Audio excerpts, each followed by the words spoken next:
This is Opinions of a Social Outcast. I'm your host, Oso. Just one voice talking into the void, saying the thing I usually keep to myself. Thanks for showing up. Have you noticed how negativity seems to win? It gets more clicks, more laughs, more attention. We scroll past good news, but stop at drama. We say we want peace, but we listen harder when someone's ranting.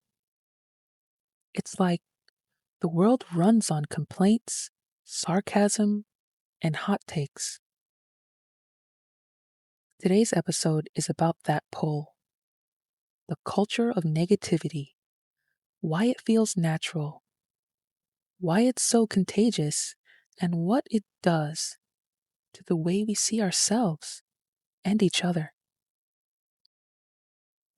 We live in a time where being critical feels intelligent, like positivity is naive, but cynicism means you get it.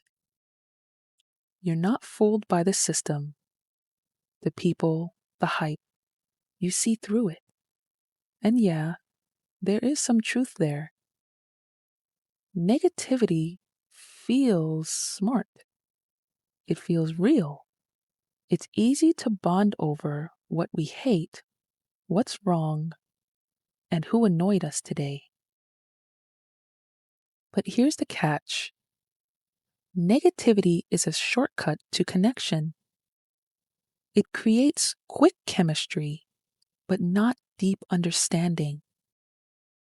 It's easier to say, this sucks, than I'm scared or I'm hopeful. Negativity is the language of protection. We use it to stay sharp so we don't get disappointed. But the more we use it, the more it becomes a filter, and everything starts looking darker than it really is. Let's talk about the personal side of it. Negativity doesn't always sound like anger or judgment. Sometimes it sounds like humor, self-deprecating jokes. I'm trash. I'm the worst. I can't do anything right.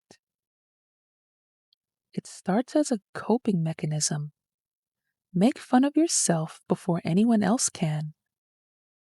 But the more you say it, the more you believe it. And people start to believe it too. You become the one who's always down on themselves. It doesn't make you humble. It makes you invisible. Self-deprecation is a form of emotional erosion. It wears down your self-perception little by little until you forget what confidence even feels like. And when you live in that headspace too long, even genuine compliments start to sound like lies. Here's the hard truth. Negativity doesn't just stay inside you. It spreads. Energy is contagious. You know those people who drain a room the moment they speak?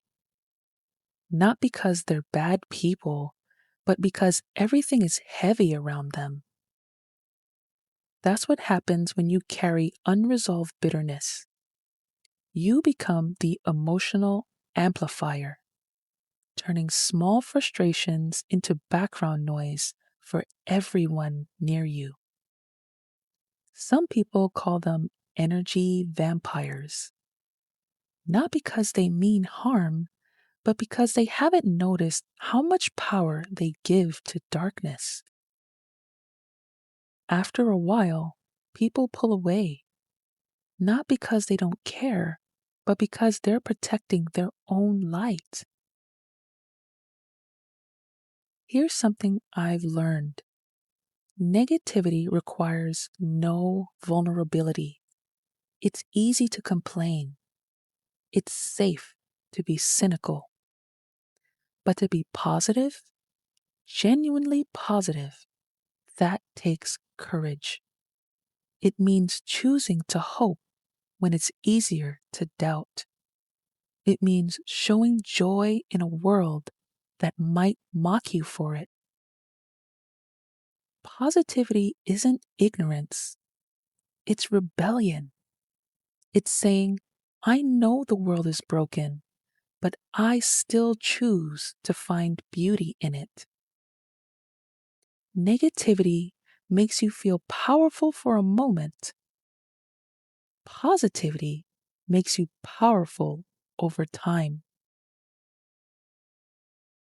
I'm not saying you should fake happiness, though, or ignore what's wrong with your life.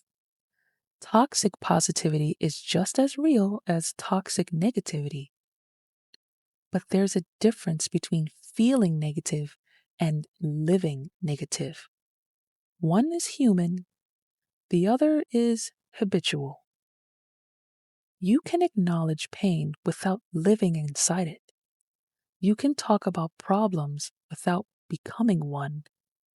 And maybe it starts with small moments, catching yourself when your first instinct is to complain, or asking, is the frustration just a reflex? Negativity thrives in autopilot, while positivity requires awareness. Now, here's a thought from my faith.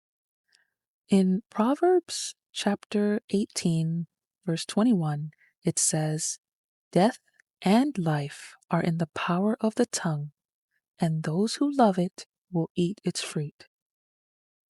Every word we speak carries energy. If our speech is always bitter, we end up tasting bitterness in return. But if we choose life, choose encouragement, gratitude, truth, we start to reshape not just our words, but our world. Even Yahuwah himself spoke light into darkness. We can do the same with the way we speak and the way we see. So, yeah, negativity feels natural. It feels interesting. It feels safe. But too much of it, and life starts looking like a mirror of your complaints.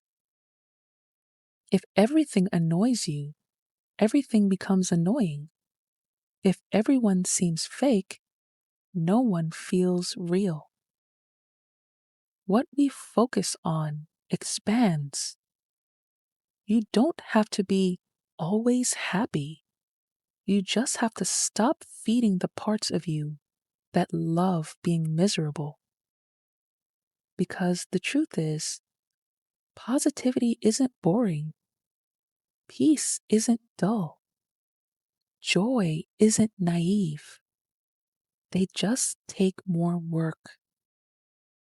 And if you do the work, you'll start to notice something.